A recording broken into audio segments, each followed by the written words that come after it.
Hello everyone, it's Kwi. Today I'm going to recite a poem I wrote entitled Pieces of Poetry, and I hope you enjoy it.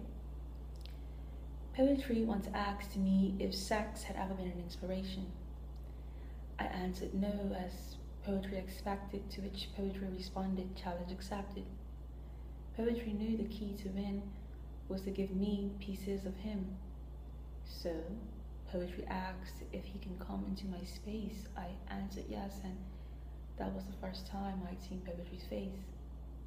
Poetry was a man, quite the opposite of what I thought. His eyes were as piercing as they were soft. His touch was as passionate as it was relentless. He engaged all of my senses. His presence was as subtle as it was dominant. And his pen was as elusive as it was prominent.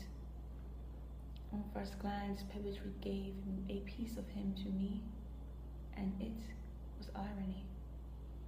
The second piece that poetry gave to me was simile. Poetry's touch is like a passion brute. It alone brought the passion juice out of my passion fruit. But poetry knew that he needed to give me more, and that's when he gave me metaphor.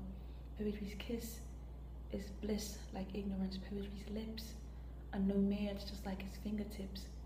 Poetry is a gentleman for sure. He knocked before he entered my door. And just when I thought poetry was done with me, poetry gave me analogy. Poetry is a magician, and he does this trick where he comes twice before he leaves, and then again right before he leaves, and then leaves me to decipher what that means. And then he comes back, and he always comes back. I put on my own show form where I rock the mic down on my knees. Now, you can tell that the challenge by poetry was won. I mean, come on, in analogy, he even gave me pun. And at this point, poetry was done. And there we lay, poetry and I, both appeased and pleased. Then I realized what poetry is. Poetry isn't a man.